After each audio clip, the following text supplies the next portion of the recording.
Happy Wednesday, everybody, and welcome back to the Service Business Mastery Podcast. If you are going to follow the live stream, I may have changed the time on you a couple times today, and I'm sorry. I don't know what I was doing, don't know what I was thinking, but had the wrong time out there. So hopefully you guys, if anyone wants to catch this, can still catch it. But today we're going to be talking about, it's actually Mental Health Month. So for Tersh, who did not know that, it's Mental Health Month. I did not. And we're going to be talking with Jennifer, who is the co-owner of Clements Electric and founder of League of Contractors, which we'll get into a little bit later in the show. But we're going to be talking about her journey of sharing her daughter's story and what it's done to help actually grow their business by that vulnerability and sharing and relating to other people. And we didn't ask her a lot about that before the show. We figured we kind of, just like everyone that's listening, learn the story and hear the story ourselves. And but I don't know if Tersh, if you have anything to add about mental health and I find that it's an interesting fact that 72% of entrepreneurs are dealing directly or indirectly with mental health issues, whereas the general population who are not entrepreneurs is only at like 48%. So that's a wild statistic. And I get it 100% too, because I don't know if anybody really pays attention to this or remembers that I went to school for psychology and mental health. I really wanted to understand the reason why my team members think the way they do. And so that's why I went to school for that after I was already an entrepreneur. And we have life coaches. Julie and I have coaches within ourselves, our both business and personal life. And that's definitely, mental health is something as a business owner and even a business manager and technicians, it's something that you have to deal with. Like, you need to make sure you're taking care of yourself. So yeah, that's all I have to say on that. And no, I didn't know it was May. I didn't even really realize what month it is, honestly. Surprise!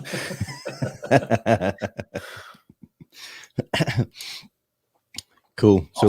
Let's get ready to start. Let's get started with today's show. I thought you were going to say something else, Josh, but apparently you weren't. No, I was going to get started. I was waiting for you. You usually press the buttons. Yeah. Here we go. Are you looking for valuable business advice to reach that 7-figure revenue mark?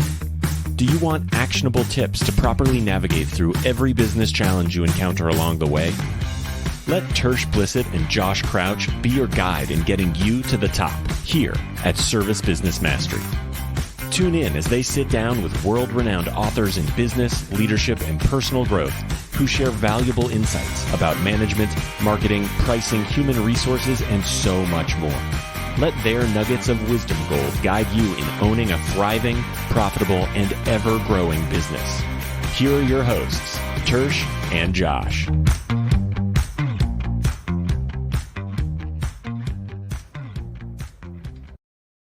Hey, Jennifer, welcome to the show. Hey. It's good to have you on. Absolutely. Thanks for inviting me. I'm super excited and stoked to be here and just share a little bit of mental health. Yeah. So tell us a little bit about yourself, your background, kind of what makes it relevant in your life to talk about this. Absolutely. So I'll start with the fact that my dad and I co-own and operate Clements Electric. We're located in the Dallas-Fort Worth Metroplex. We service all of DFW. I came on board in 2006 after I got out of the military. Took in a co-owner, co-operator role in 2016 and hit the ground running. I had my first kid in 2006 after getting out of the military. And I've got 3 amazing daughters from 16, 11, 8, and a son who's 8 as well. So super exciting, busy life. But yeah, so my oldest is the one who has had the most challenges with mental health. And that's what I'm here to talk to you guys about today. Awesome. So like we told you before the show, obviously you can share what you feel comfortable sharing, but you mentioned to us that getting into and sharing the struggles of mental health with your daughter and stuff like that's actually helped you guys as a business. Can you go into that a little bit? Oh, 100%. Yeah, absolutely. So The first time we ever realized that she had a mental health problem, she had a mental breakdown. We as adults use that phrase loosely and often, I feel like, is, oh, I'm having a mental breakdown. But until you have heard it and seen it on an 11-year-old's face, you will never truly understand what that phrase means. So I challenge people to not use the statement unless you are one, truly experiencing it or have seen it and experienced it. Because it's almost like you're taking away the validity of the statement when you overuse it. Mm-hmm. So she had a mental breakdown. And I remember standing in her doorway and she had tears streaming down her face and she was legit begging me to let her kill herself. She did not want to live anymore. And as a parent, you're devastated, you're crushed, and you have no idea where to go. Yeah. There's a million things that hit you at that time. And I can still feel that doorway. I can still feel the cold of the doorway against my arm as I was leaning on that door frame, because that was the only thing holding me up. Mm-hmm. And I held her, comforted her, and then you go into what's next. Yeah. So we, obviously I slept with her. I cared for her throughout the night. And then it was pediatrician in the morning. Pediatrician said, you need to go to your children's hospital. You need an evaluation. We did that. From there, they gave us a long list of resources. And then through that list of resources and this stay at the hospital, we realized where the mental health breakdown came from. She was, and at that time I was commuting a lot for work. We lived an hour and 15 minutes from the actual office building that I was going to. So that means your kids obviously ride the bus. They were riding the bus to school and home from school. So I would wait in the driveway. When they got picked up, I would pull out and I would go to work. They would obviously make it home before I did. And there's a lot of entrepreneurial parents that do that. Because we are just trying to make it, in all honesty. And we are absolutely doing what we know and what we believe is best. And we trust our community that they have our backs for our kids. Yeah. And we have that trust because, one, it's kind of like it's the only option we've got. And two, why would we not trust somebody or something that's built for our children? Mm-hmm. So riding the bus, we actually found out that she was the target of some serious bullying. She was hearing things from kids on the bus that were, if your parents loved you, they'd be home when you got home. So why don't you take advantage? Mm-hmm. If, since your mom's not home, why don't you go ahead and kill yourself now, so that, because your mom, if she was home, she'd care about you. Like the things that these children were feeling from their own home lives, they were projecting onto my child. And that's crazy. Mm-hmm, no repercussion from the school system. And they talk about this, like they talk about it a lot all the time about, like, we're not going to tolerate bullying and all this other good stuff. But then whenever they're presented with it, for them not to do anything at all, that's wild. Yeah. Or to punish the child, or to educate the children, or, hey, let's pull the bullies off the bus and educate them about what you're doing to other students brain-wise. Not necessarily that you need to be punished, but let's educate you. Yeah. Like, let's give you some resources, because obviously you're dealing with some of your own stuff at home that's not being addressed. So after learning all of this, obviously I pulled my kid out from the district. She had started a mental health program, which mental health programs don't have normal school hours. They have weird hours. They have weird start times, weird end times. Transportation sometimes, transportation no other times. And at that point in time, I was like, I'm not putting my kid on anything.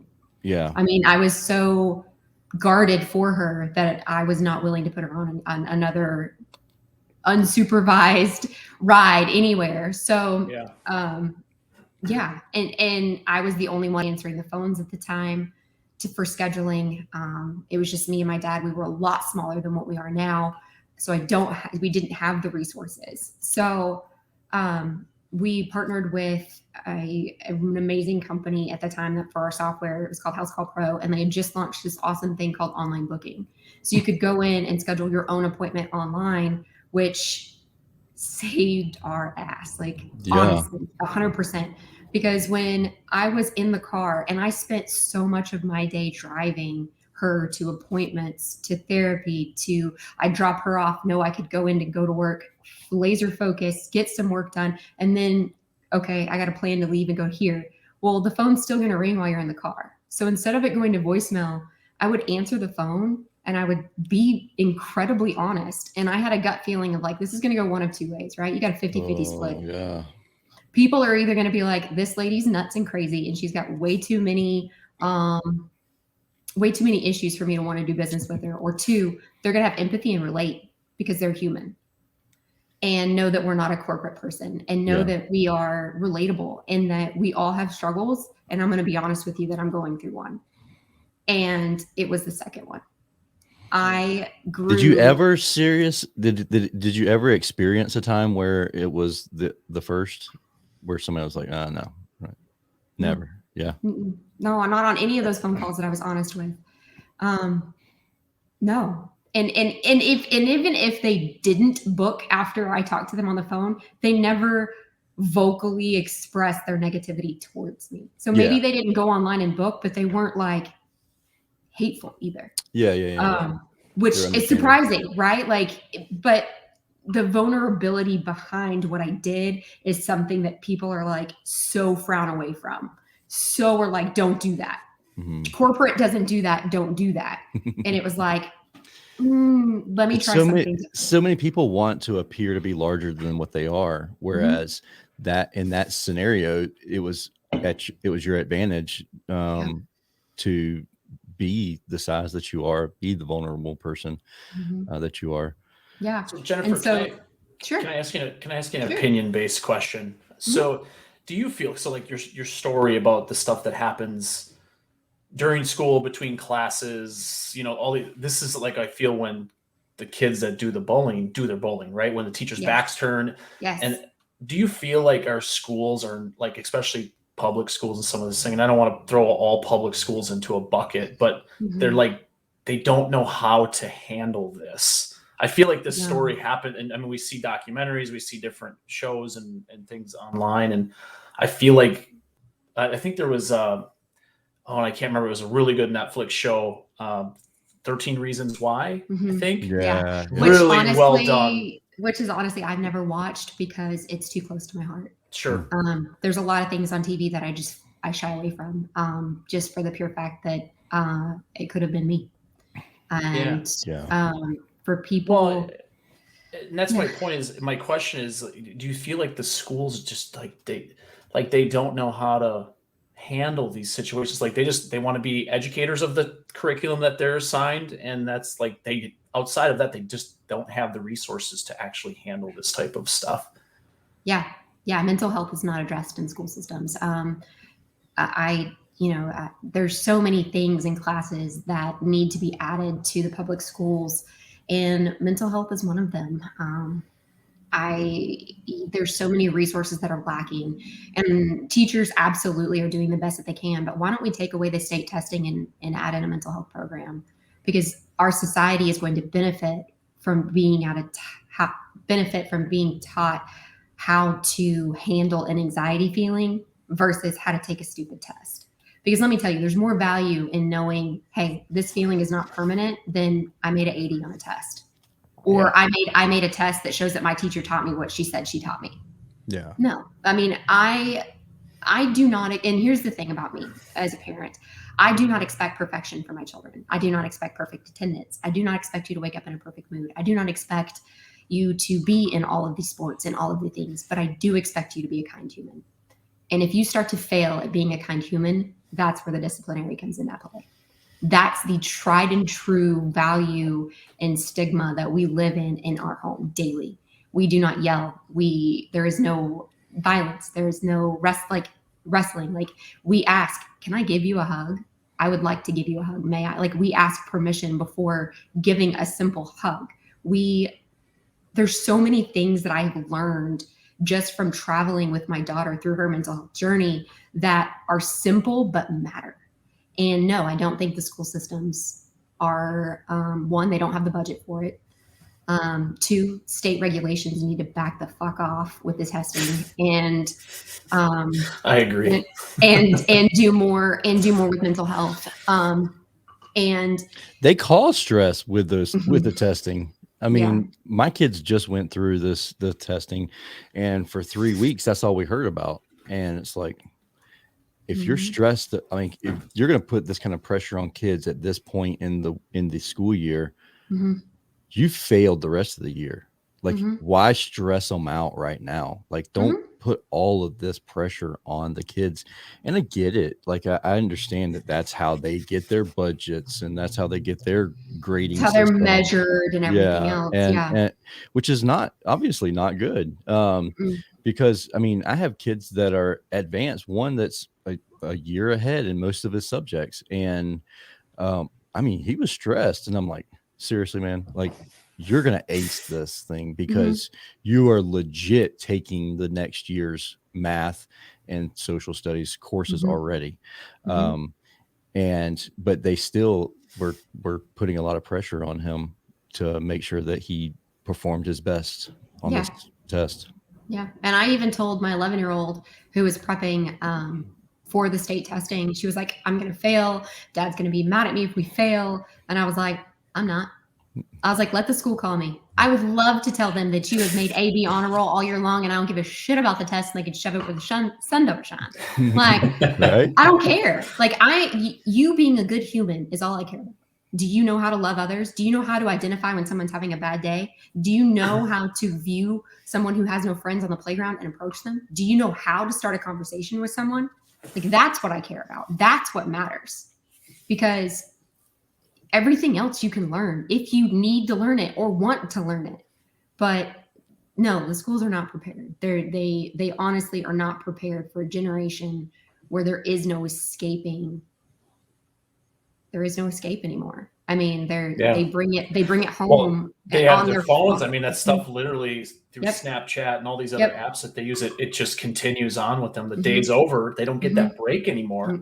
No, like it's nonstop. Like, I mean, there's been our 14-year-old, he goes through times where it's, I mean, literally you talk to your friends all day at school, you see them all day at school, you're still talking all the way until bedtime, and then you wake up and talk to them again. It's like we used to have breaks. We used to go play with the kids in our own neighborhood who didn't necessarily weren't in our grade or didn't go to our school or whatever. Like, you took breaks. You didn't have to be plugged in all the time to this stuff. And it's just, it's like hard to figure out how to like pull them, like show them it's okay. Yeah. So it's okay to put this thing down. This doesn't define your life. No, that's easier said than done to kids. It is. Right. It is, especially with kids. I mean, even adults sometimes, they like you walk around and they're like this. They walk down like this the whole time. They don't even know. They have no idea what's going on around them. Walking in signs. Right. Is there, Jennifer? Is there for the people who are listening? Is there some way, like looking back, that you could have like, okay, so if I noticed this at this time, or this, or like, or advice for anyone else that may have a child that they don't think they're going through any issue, but maybe they are? Is there something they can be looking at? Absolutely. So one of the big signs for us was withdrawal. Teenagers do it. It's just a natural thing. Parents aren't cool anymore. They know everything. They might as well move out. We never were. Yeah, exactly. So like she withdrew quite a bit. She talked less. She interacted less. Her appetite went down. With other kids, their appetite will go up because they're eating their feelings. For her, she was avoiding eating because no food allowed in your room, and that meant that you had to eat at the table. And if you were at the table, you had to be around us, and mom's going to ask you questions, and that wasn't okay. And then the other thing is asking better questions for your kids. I was really, really, really bad at this. I sucked. Can you give some examples of that? Because I feel like sometimes I don't quite know what to, like, you ask the normal questions, but if they don't give you anything, like, how do you dig deeper without being a total pain to them? Like, how do you dig deeper with good questions that they actually have to give you something? Right. So for me, it was, who'd you sit with at lunch? And they would tell me, okay, who sat across from you at lunch? Okay. What activity throughout the day did you enjoy the most? But you can't tell me the activity you told me yesterday has to be a new one. What is it?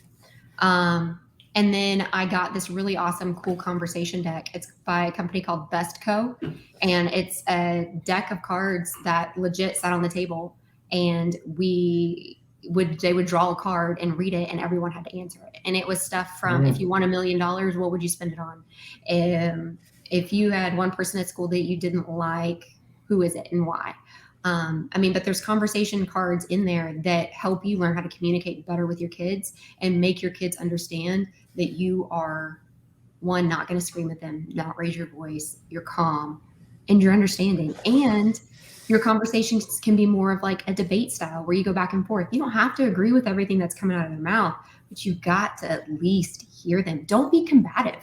Yeah. That was one of the things I sucked at with her, was taking the time to be like, okay. And just saying that, like, I didn't have to say I don't agree. Not judging. There was absolutely no judgment behind any of it. And I had to learn that. And then one of the other things is there's a couple things. There was a couple different versions of it, but it's called the M&M game. And so you go and you buy a big bag of M&Ms. Everybody takes a handful. And based on the color of the M&M, there's different questions that go with it. So what's one negative thing that happened to you today that you want to talk about? What's one positive thing you want to talk about? What's one awkward thing you don't want to talk about? What's one embarrassing thing you don't want to talk about? Name something that makes you feel happy. Tell me a funny memory that you have of us from the summer. Like, it's really weird stuff, but like, you've got to communicate with them on their level, and you've got to drill into these questions. You can't just take their answer of good. Yeah. What does that mean? What part of your day was good, and why do you call it good? Can I interject something here, sure, Jennifer? So what you're describing also for those who, and I've done this for years, and I didn't do it for that reason. If you force them to recall situations throughout their day, they become amazing storytellers, because they have to relive that entire emotion and everything else. And that's the reason that I did it. And forcing them, because I was like Josh. I was like, I don't want to keep asking you, what'd you learn today? What did you have a good day at school? Yes, I had a good day at school. Okay, bye. I'm it's all the same back. answer every I'm day. back at my, go back to my desk and work. Asking them those probing questions that are not necessarily prying questions. It's just questions that force them to think, especially if they've gotten off the bus. So our kids, their bus drive used to be an hour, almost an hour and a half. Now they're the first kids to get dropped off from school. And, but they were just mentally zombies. They were exhausted from the ride home, the long day at school. And you'd say, how was your day? And they're like, it's good.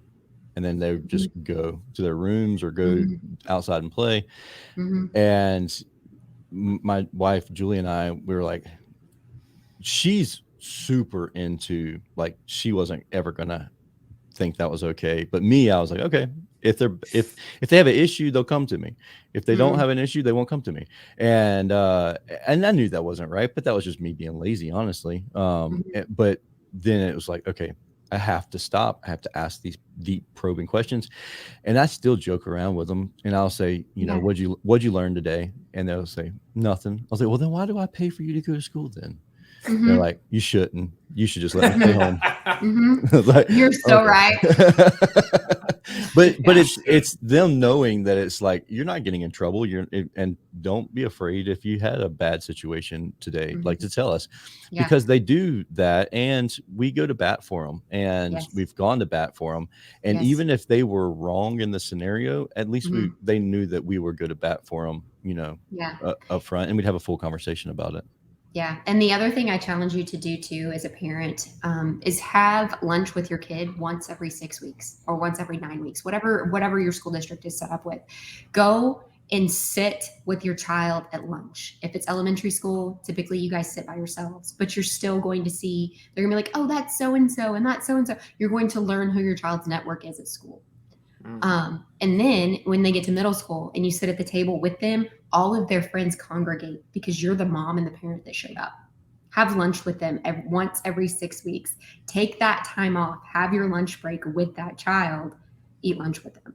and figure out what's going on in their world. And I guarantee you're going to talk more to all of those kids at that middle school table than you are your own kid, but you're going to know that circle. Mm-hmm. And then that's going to be like, hey, what did Sarah do today? Or, hey, I saw Sarah, she had a really cute outfit on. Or like, know your kid's circle. And that was one of my failures, was I didn't know my kid's circle. And she was falling into, because she was retreating, she was falling more into that crowd of the kids who seclude themselves instead of the kids that engage in their surroundings. And so that's a huge takeaway for me that I do now. I just went and had lunch with my 5th grader yesterday, and I will have lunch with my 2nd grader tomorrow. So like, get to know that table and that network, and they're going to tell you who your friends are. And then they will also point out to you, that's the mean one, or, whatever. And having lunch yesterday with my 11-year-old, there's a little girl that walked by, and I was like, that is a cute dress she has on.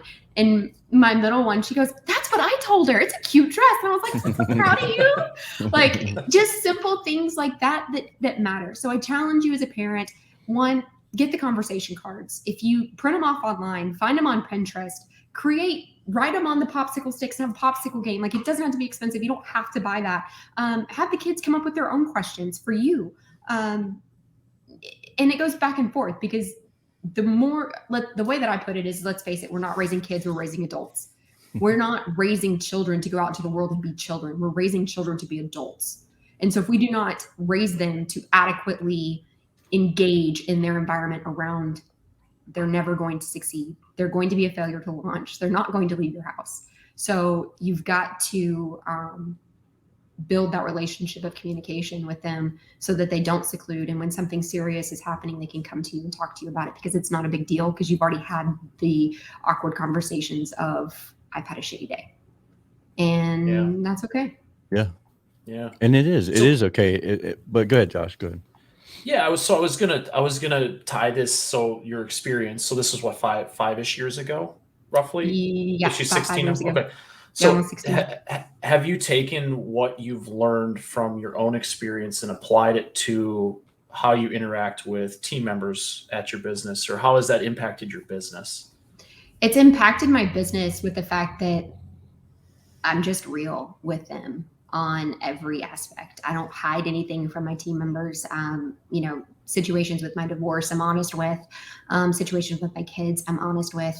My staff even is, hey, how is she doing? How is everything going? When do you see her again? And Hannah is putting in some serious work to maintain and be successful. She is at a boarding school right now, actually.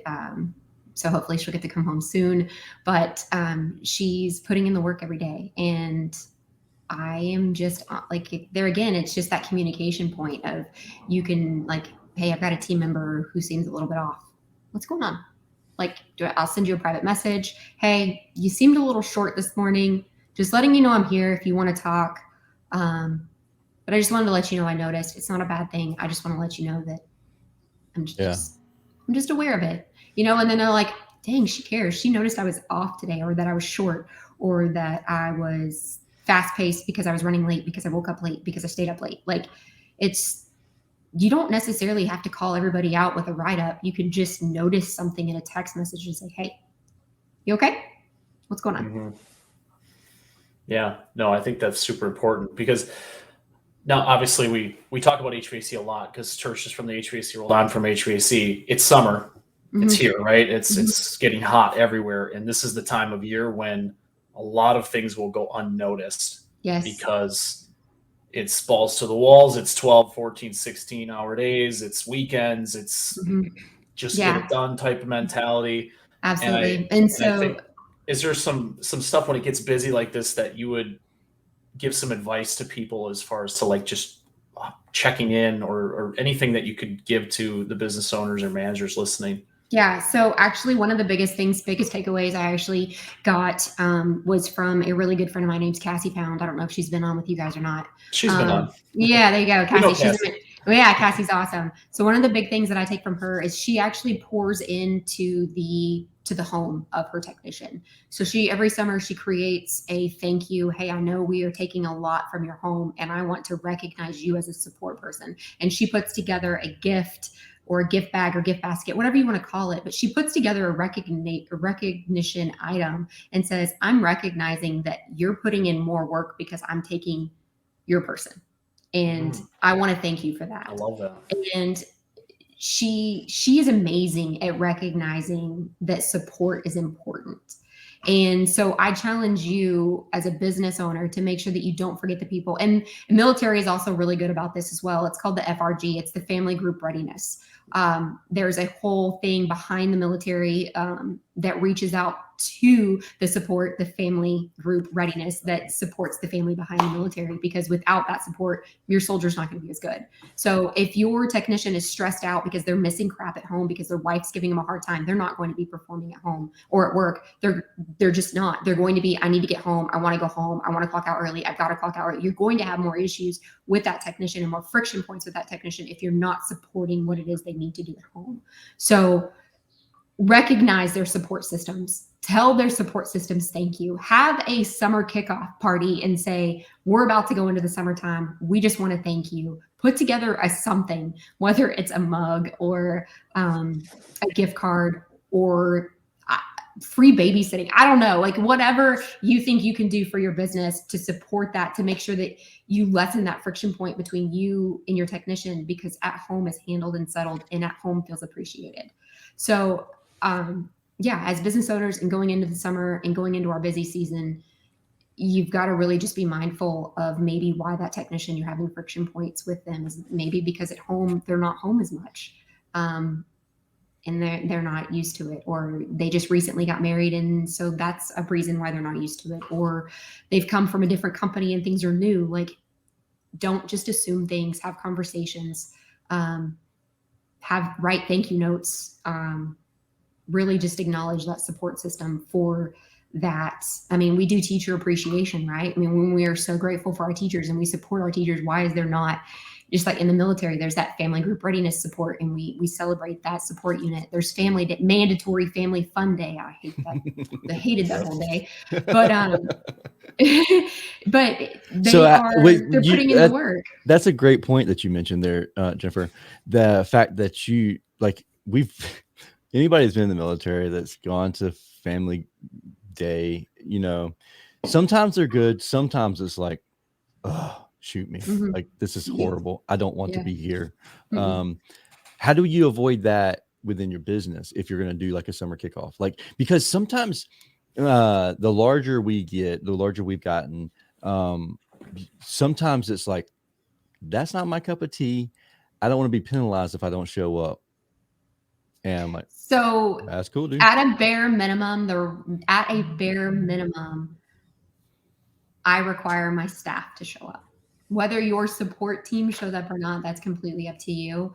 And the other way that I do that is I create that relationship with their support. I call them directly and introduce myself and thank them for sharing their spouse or their partner or their son or their daughter with my company. Thank you. I just want to say thank you.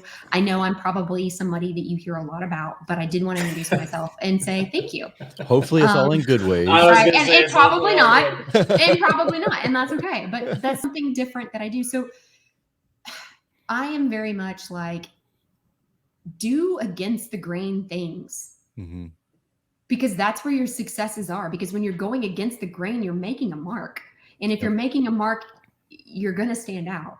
So just like I was open and honest with people who were calling me and I'm like, hey, I'm on my way to my daughter's mental health pickup. Can you please book online if I text that to you right now? Or can you please just go to our website, Clements Electric, and click that online booking and then book your appointment. And then I will call and confirm when I get back into the office. Just like reaching out and saying, hey, we're doing a kickoff. I just want to say thank you. Or you don't have a kickoff and you just send them home with a gift basket. And a lot of times too with men don't communicate. And so if you even put your personal cell phone number in there, I love y'all. Y'all are full of shit. But even if you put your honestly, like women are better at keeping details. So if your spouse at home keeps the details for you. Put your personal cell phone number in that thank you card that you said, and says, hey, if there's any important dates that you think that your spouse needs to take off for that we may need to remind them about, text them to me. I'll be more than happy to make sure that they're off for those. Mm-hmm. And they're like, those are perfect. Wow, they care. They care. They care that my kid has graduation, or my kid has field day, or we've got a gender reveal, or we've got an ultrasound, or whatever you've got going on. Mm-hmm. Text it to me, because he may be so worried and concerned about making money that I'm like, no, for your mental health, so that you don't feel guilty later on, I'm scheduling you off for 4 hours so you can go to the ultrasound appointment. Like, whatever you've got going on, you just create that open communication, create create some type of like openness with a boundary. Yeah. That you are willing to do. And that's great. So when we do our onboarding, we'll ask for dates, and we preface it like, hey, what's your anniversary? We're going, just so you know, we're going to send flowers to your house. They're going to be from you.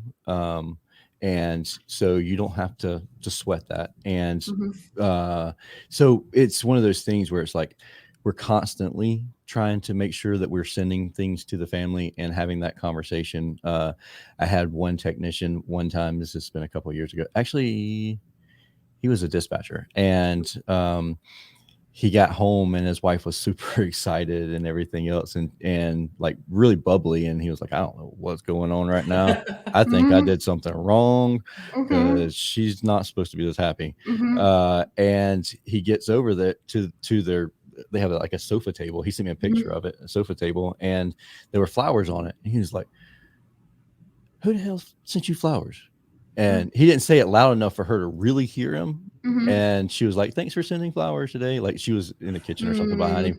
And he was like, oh shit, I sent these. And then he read the card, and immediately he could tell that it was my verbiage. And he sent me a text, and he was like, man, you saved me. Because I completely forgot this. Right. And I was like, I'll be honest with you, man, I didn't remember either. I had it set up automatically as soon as you got hired. So it's one of those things where it's like those little touches.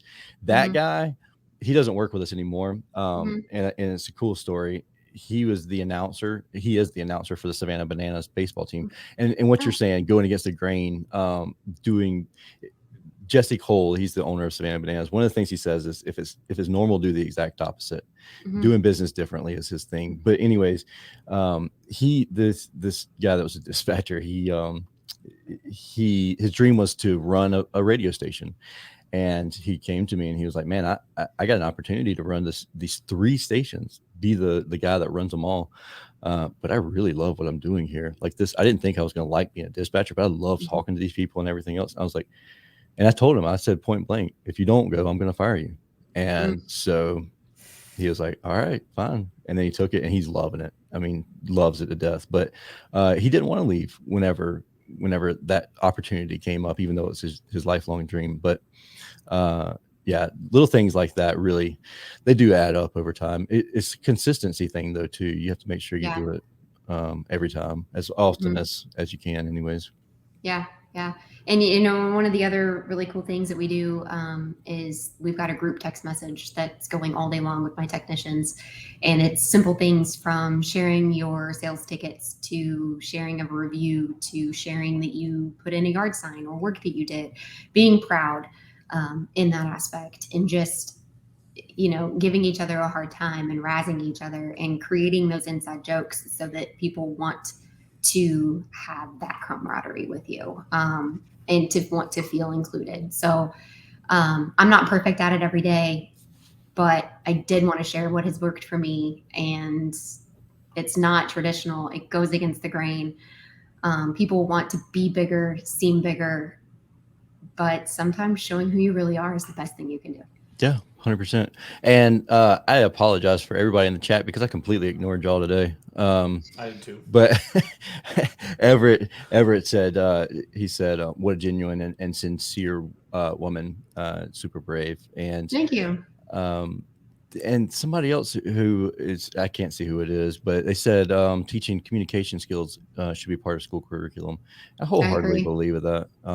And I was terrified to talk to anybody until well after high school. And it's wild how uncomfortable I was talking to new people. Well, it and used strangers. to be a stigma with it, right? I mean, honestly, I think it's the stigma, even the stranger danger thing. Don't talk to people and being a guy, like if you talk about your feelings, that's a stigma that you're weak or you're not as strong or something else. And it's honestly, it's quite literally the opposite. Since we're talking about opposites, it's quite literally the opposite. It's easier to hold it in sometimes than to like actually open up to somebody and let the feelings come out, let the emotions come out. So I mean that's hard work. You have to put in the work to do that. And I love that you came on and shared this and continue to share it. I mean, absolutely, the social networks are only so big, right? We all kind of follow each other in one way or another. So we've seen your story, which I know has come with yourself with, some personal transformation and stuff like that too, which is phenomenal. I love seeing that stuff. I know we didn't. I'm a very open book, and I tell people that, like, if you see something on one of my stories and you want to ask me a question, none of it offends me.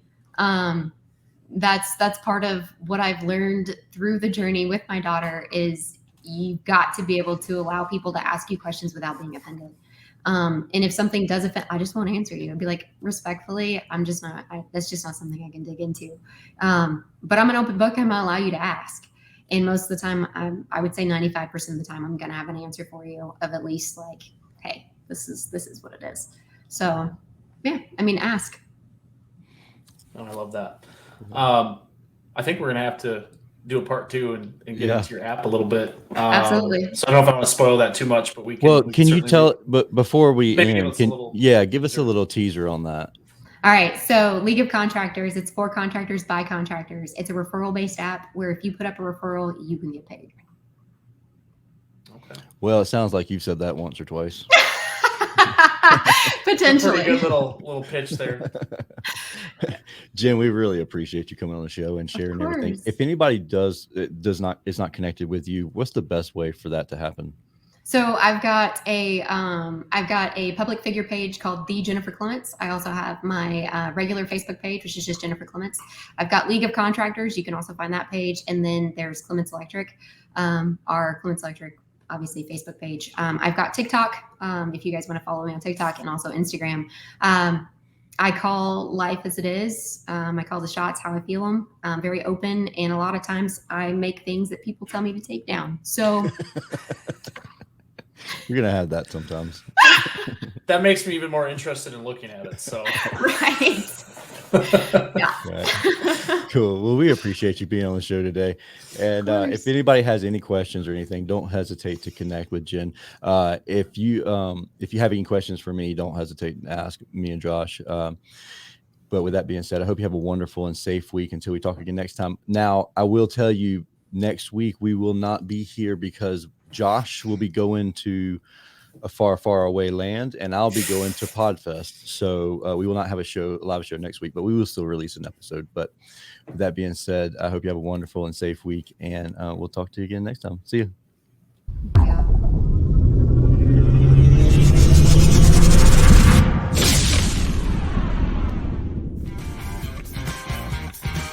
Thank you for listening to this episode of Service Business Mastery.